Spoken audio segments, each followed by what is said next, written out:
Logan Thomas or not, the Washington Commanders have to take a tight end in this year's NFL draft. And I'm looking at day 2 as the sweet spot to do it. That and more on this Mock Draft Monday episode of Locked On Commanders. Your daily podcast on the Washington Commanders. Part of the Locked On Podcast Network. Your team every day.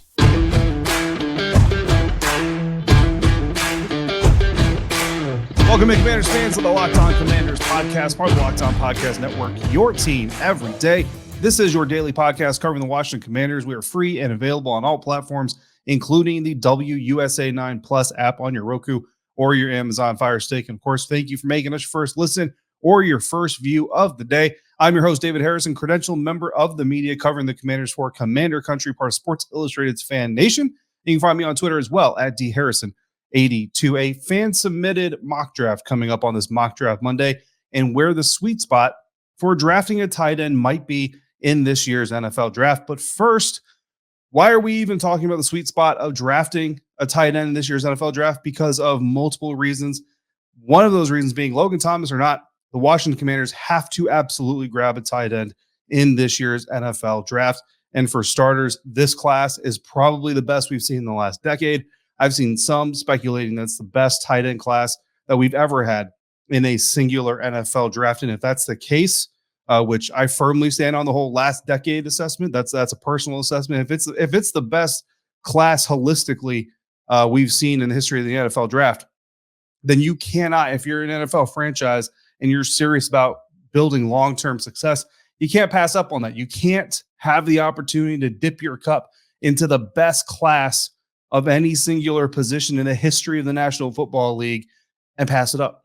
You just can't do it. Like, honestly, even if you're the Kansas City Chiefs, you got Travis Kelce sitting there looking good, looking healthy, playing really well in the Super Bowl. I still say you got to take a guy, maybe not day 1, maybe not even day 2, but early day 3. Sure, absolutely. Why wouldn't you dip your cup into that class? So for the Washington Commanders, though, I think you're going to dip your cup into that class just a little bit sooner. So because this class is the best ever, bottom line, no matter who you're tied to. Now, again, and we're talking holistically, right? There may not be a Rob Gronkowski. There may not even be a Travis Kelce or a Zach Ertz in this class, but holistically from top to bottom, the amount of talent that's in this class from, say, tight end number 1 to tight end number 12 to 15, arguably the best that we've ever seen in any group of guys before it. So who are the top 3 tight ends in this year's draft class? Now, just like every big board conversation and potential projection and all that stuff, everybody's kind of got their own opinions.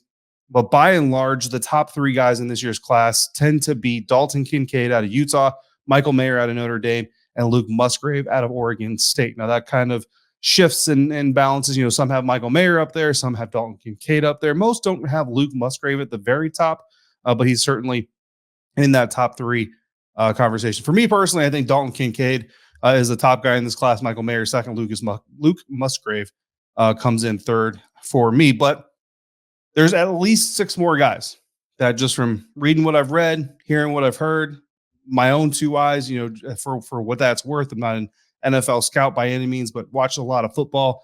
The 6 guys that could arguably go in the first 2 days: Darnell Washington out of Georgia, Sam Laporta out of Iowa, Josh Wiley out of Cincinnati, Tucker Kraft out of South Dakota State, Luke Schoonmaker out of Michigan, and Will Mallory out of Miami, Florida. Honestly, I think Schoonmaker up, those 5 guys, I think they're going. Like those 5 and the 3 before them, so those 8 tight ends, I think you're getting those guys in the first 2 days, no matter what. Will Mallory is kind of a back-end guy. We'll see if they slide in there, and there may be even another or a couple more, depending on how this thing goes. So now we get outside the class. Right now, let's look at the Washington Commanders specifically, and they absolutely have to take advantage of this year's class because Logan Thomas, I love Logan Thomas. He's a great locker room guy, great guy to talk to. I know the fans, you guys love Logan Thomas as well for what he's done, for what he continues to try to do for this team. But let's be honest here. Even as the leading tight end for the Washington Commanders in 2022, he was the 4th leading receiver on the team behind Terry McLaurin, of course, Curtis Samuel, the Swiss Army knife, and then Antonio Gibson, who eventually ended up becoming your number 2 running back, kind of your primary receiving back out of the backfield after J.D. McKissick's injury.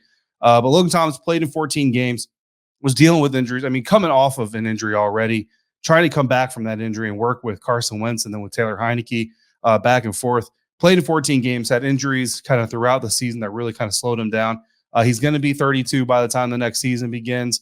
And listen, the Commanders could save a lot of money, could save some money, rather, I should say, by cutting him this year. And I know there has been some speculation about whether or not he's going to get cut this year. Listening to Martin Mayhew and Ron Rivera talk at the NFL Scouting Combine, I don't think that's going to be a thing. But next season, the Commanders could save about $6.5 million in salary cap space if they release Logan Thomas. Again, great leader. He's a captain for a reason. If you can find a way to keep him, absolutely great. Hopefully you stay healthy, get some production.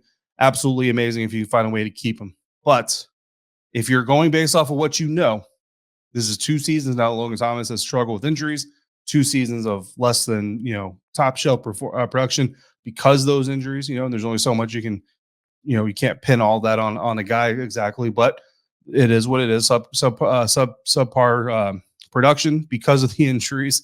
And look, John Bates has been solid in spots. Cole Turner looked amazing early on. You know what I mean? These guys, but there is no clear number one. And I think that's where you have to go here. Tight end number 2 had just 14 catches last year. That's John Bates. Tight end number 3, Amari Rodgers, just 5. You know what I mean? Have they flashed? Absolutely. Have they shown more than maybe people expected out of them? Definitely.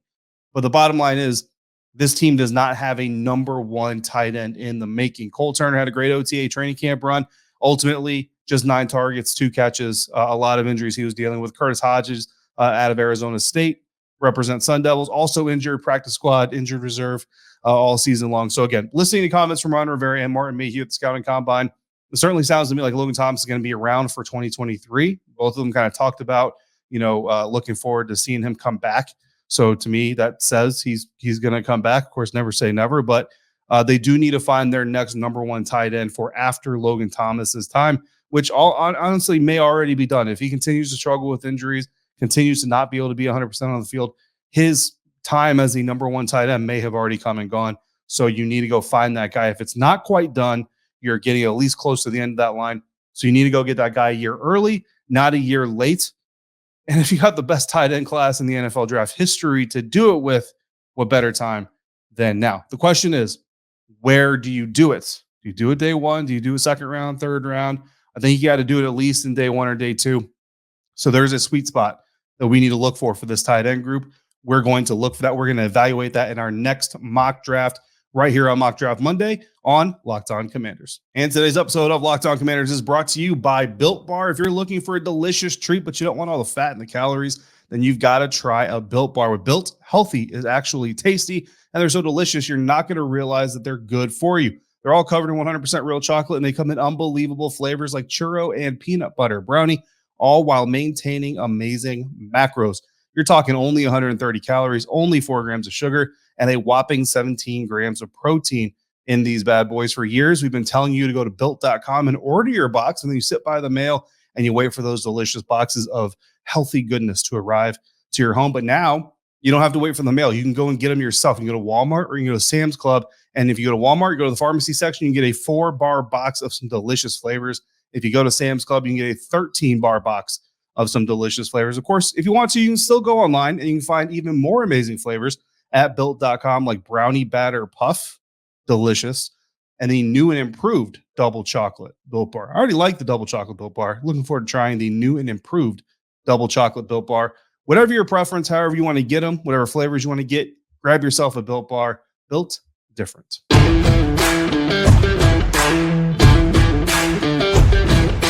Thanks as always for making the Locked On Commanders podcast first listen or your first view every single day. Continuing our tight end conversation for this Mock Draft Monday episode. If there's a tight end sweet spot, where could it be? We're going to go diving in for that answer.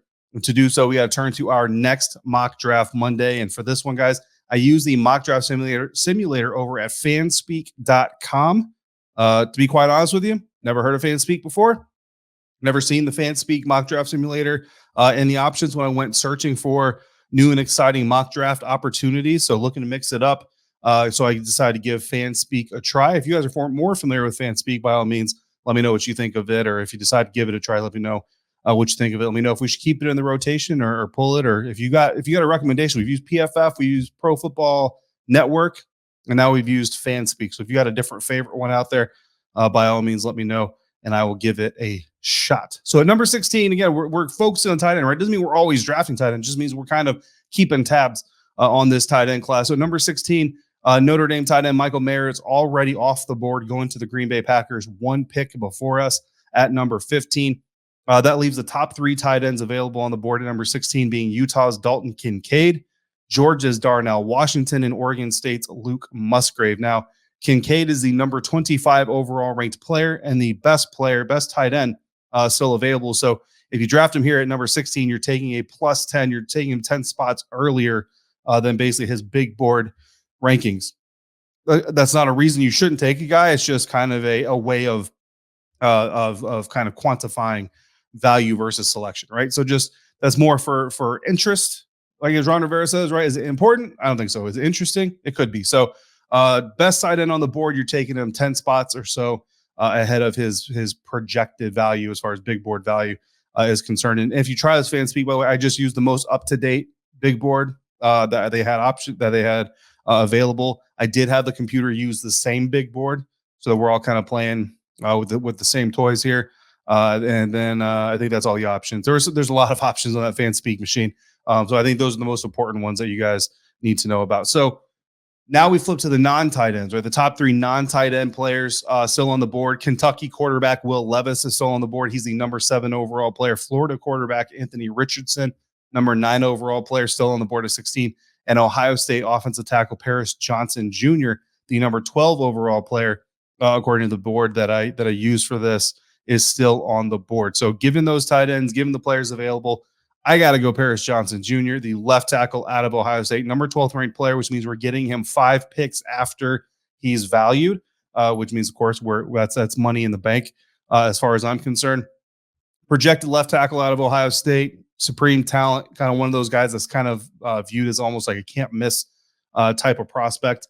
Maybe Charles Leno's moves over to the right side. Maybe you kick the tires on Paris Johnson playing the right side. Either way, you've got yourself a top-notch offensive tackle coming out of a very successful program there at Ohio State. Helps you secure your offensive line a little bit. Who doesn't want some of that? So that's our first-round pick, Paris Johnson Jr. We don't go tight end. Again, decent tight ends on the board, but we don't go there. No other tight ends come off the board in the first round, which is interesting because if you're Washington and you are looking to dip your toe into this deep tight end pool, that's exactly what you want, is no more than one coming off the board in day one. By the time we get to number 47 in the second round on day 2, Dalton Kincaid, my number 1 tight end on my big board, and number 2 to a lot of other people, goes to the New Orleans Saints at pick number 40. So 8 picks before this pick. Dalton Kincaid comes off the board. Top 3 tight ends available then. Georgia's Darnell Washington at number 44. Oregon State's Luke Musgrave is number 56. And South Dakota State's Tucker Kraft is number 68 overall. The top 3 non-tight ends on this board. So Clemson linebacker Trenton Simpson, Texas A&M safety Antonio Johnson, Auburn edge Derek Hall. Honestly, going into this exercise, when we get to this spot, I'm kind of already thinking to myself, you know what, man, we might have found the sweet spot right here. And I want to look at possibly trading back. There's a lot of offensive linemen still on the board that I like. There's obviously some really good tight ends. There's some defensive players that I like as well. So I kind of wanted to look at maybe doing a trade back. Fan speak, you got to pay to trade. I'm not paying to trade, guys. Just not going to do it. So we can't do the trade. So instead, I go with my heart. I go with my soul. And I take center John Michael Schmitz out of Minnesota. This big board's number 25 overall player. I get him at pick number 47. So we're making some money there as far as we're concerned there. Or no, 45. Sorry, pick number 45. Still making money. 3 spots, 3 picks after he's projected or ranked big board wise to come off the board. So we go offensive line back to back. We got offensive tackle Paris Johnson. We got center John Michael Schmitz. Some of y'all might not like that. Offensive lineman, not super sexy, but you know what is sexy? Sam Howell getting protected and throwing bombs to Terry McLaurin. Brian Robinson Jr. getting holes and running the ball for lots of yards. That's sexy. So these picks may not be sexy in April, but they'll probably be sexy in September. Rest of round 2, Darnell Washington ends up coming off the board to the Chargers in round 2. So that means Darnell Washington and Dalton Kincaid both come off the board in the second round. When we get back to the third round, remember, the Commanders do not have a standard third round pick. So we're waiting all the way to number 97 to that compensatory pick. By the time we get back on the clock, Luke Musgrave has gone to the Arizona Cardinals. at pick number 66, and Sam Laporta has gone to the Bengals at pick number 92. And I'm starting to feel like I might have identified that sweet spot. More to come on that. Top 3 tight ends when we get back on the clock at number 97. South Dakota State's Tucker Kraft, Michigan's Luke Schoonmaker, who is the number 138th player on this big board. Cincinnati's Josh Wiley, who's number 159. The top 3 non-tight ends, TCU's guard Steve Avila, very interesting. Texas A&M running back Devon Achane, the number 73rd overall player, and Georgia's safety Chris Smith II, who's number 74 on this big board. I don't think he's going to be staying there, to be quite honest with you. Look, Steve Avila was really attractive, guys. I got to be honest with you. I know we already went tackle. I know we already went center. But Steve Avila is a dude. He is a dude. I almost did it. But you know what? I think we already kind of missed the boat on the best part of the cream of the crop of this tight end class. Don't want to get caught without, again, you got to get a guy. If you're the Washington Commanders, you have to get one of these tight ends in this class. Tucker Kraft is probably the last of the best part of that group, in my opinion.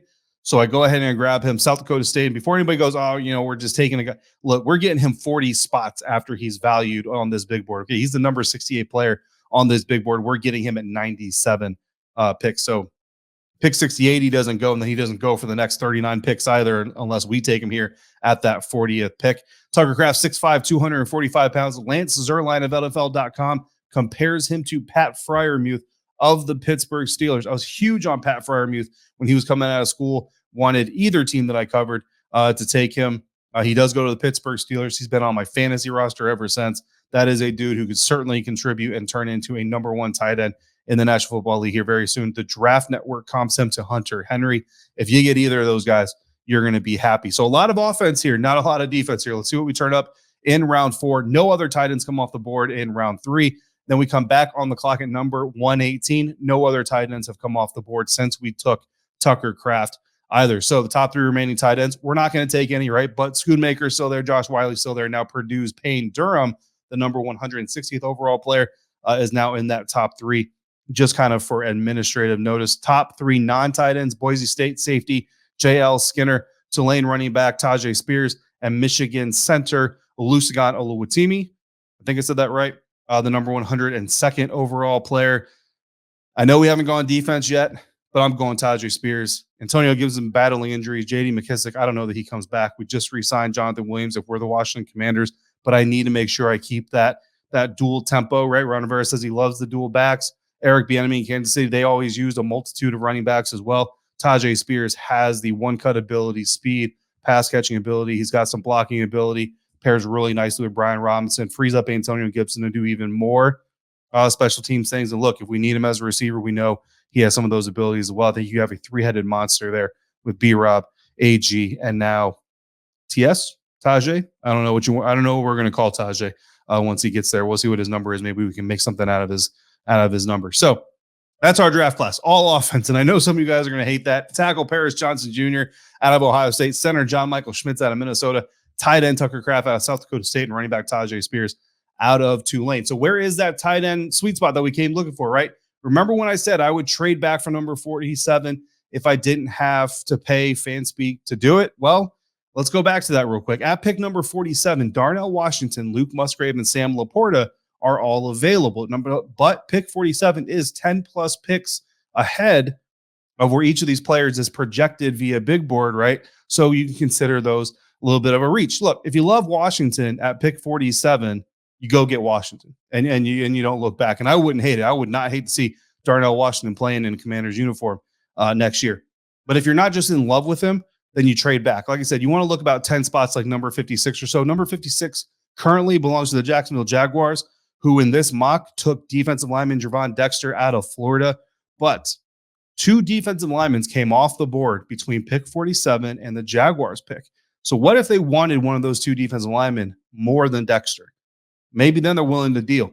Maybe then they're willing to move up. But if you do the traditional draft pick math, you could potentially get number 56 and number 88 from the Jacksonville Jaguars in exchange for number 47 and number 117. Now, if we slide back to 56 from 47, we still miss on Washington. But when you come on the clock at 56, Musgrave is still there. And then you can come back to number 88 And Oregon linebacker Noah Sewell is there. Defensive lineman Byron Young is there. I don't know if that's Alabama or Tennessee Byron Young because one of them already came off the board. I would probably say it's Tennessee Byron Young came off the board. So this would be Alabama Byron Young, who we talked about last week. So you could end up with a combination of Luke Musgrave and Byron Young instead of Tucker Kraft and Tajay Spears. And you help the defense out, which I'm sure some of you will be very happy with. Or at number 56, you could go Caillou Blue Kelly, cornerback out of Stanford. And then at number 88, you come back. And yes, Musgrave is gone now, but Kraft is still there, who we got number 97. So now we get a nice upper tier cornerback to add to our defense. And we still get one of those top group of tight ends that we talked about. So for me, the sweet spot looks like it's going to be between 50 and 65. As of right now, we'll reassess this as we get deeper into the draft process. If you can maneuver into that area by either moving back and gaining a pick and getting into that window, or if you really want to be aggressive, you move up from number 97 and you move into picks 50 to 65 to get one of those top tight ends. That's where I think you got to go. So if you're the Washington Commanders, as far as I'm concerned, before pick 65, you got to get one of these tight ends. If not, I think the worst you can do is pick number 88, it sounds like, to get one of these tight ends. Enough of my mock drafting, though. In this episode, this Mock Draft Monday, it's time we hear from one of you, a Commanders fan, with a new mock draft for us to dissect on today's episode of Locked On Commanders.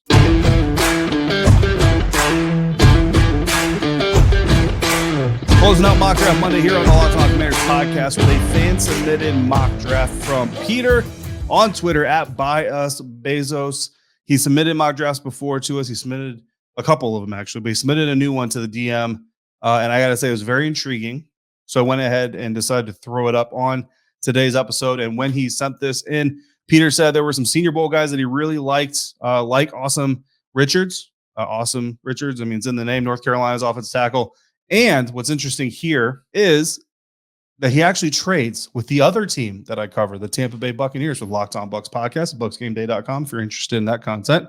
So he trades back from 16 to number 19 with the Tampa Bay Buccaneers. In exchange, the Commanders get second round pick number 50 overall. So they get two top 50 picks and they give away number 97. So now you're looking at 19, 47, and 50 in the top 53 picks. In the top 50, you can never, shake a stick at that. And he basically says that in this scenario, the Tampa Bay Buccaneers trade up from 19 to 16 to get Pitt defensive tackle Kalijah Cansey. Wondering if the Buccaneers would be looking to do such a thing. I'll be honest, I think the Buccaneers in their current situation, trying to stabilize that salary cap a little bit, I don't know that they're looking to trade up per se, but if they fall in love with Kalijah Cansey, they would be willing absolutely to trade up for him. So that's the trade that we get. PFF gives it a B minus. Take those grades for what it's worth. And then at number 19, the Washington Commanders select Joey Porter Jr., cornerback out of Penn State. And we know Joey Porter Jr. has met with the Washington Commanders in Indianapolis during the NFL scouting combine. So certainly a connection to be had there. Long, aggressive man corner. There are some questions about his zone capabilities and abilities. As we get closer to the NFL draft, I'll start diving deeper into watching some film on some specific targets. But for now, mostly relying on the guys who get paid to do this year round, the guys over at the Draft Network. We're going to have some of those guys on the show here coming up. And then, of course, guys like Lance Sternline, NFL.com, Dan Jeremiah, Bucky Brooks, also of NFL.com. But what I do know about Joey Porter Jr., just from being a Big Ten fan, watching him, talking to him, and watching the games that I have seen, super aggressive, super long, more of a Benjamin St. Juste type than a Kendall Fuller type. Absolutely would like the pick, just as long as we don't leave him alone in his first year out there in zone, because you might have some William Jackson flashbacks if we do that. Moving into the second round, pick number 47, the Washington Commanders grab guard Steve Avila. I've already said this dude is a dude, so I like that pick. That gives you another interior offensive lineman. Depending on what you do with Sam Cosmi, maybe you shore up the inside of the offensive line there. That way, we come back now, pick 53 picks later, and we land center Luke Wypler out of Ohio State for the Washington Commanders.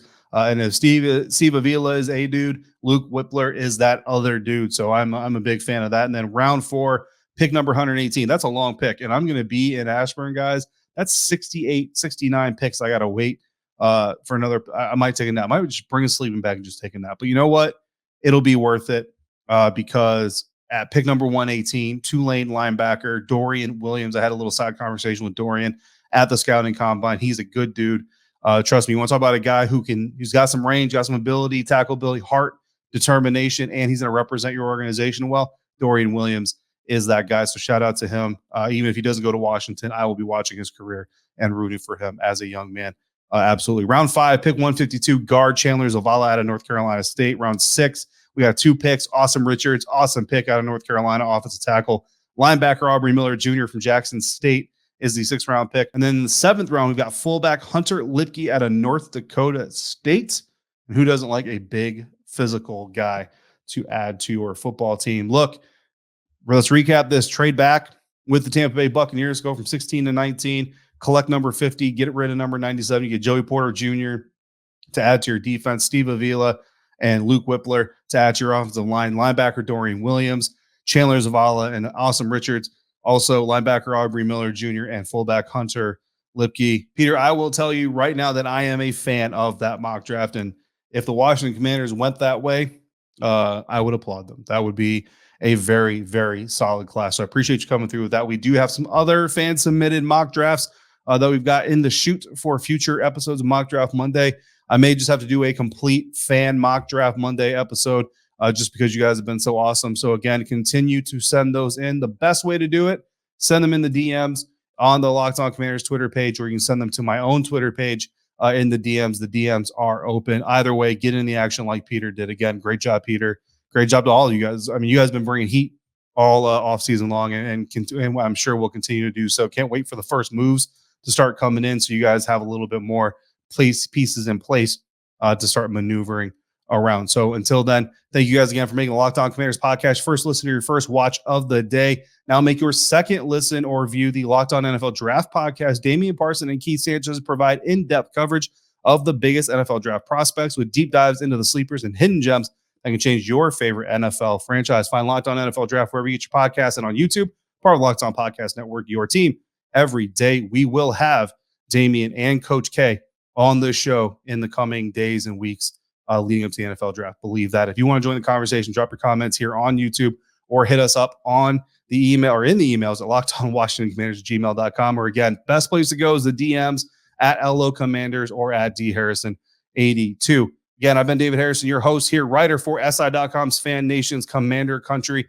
credential member of the media covering your Washington Commanders. If you're out and about, please be safe, be kind to one another. And as always, I thank you for joining me right here on the Locked On Commanders podcast.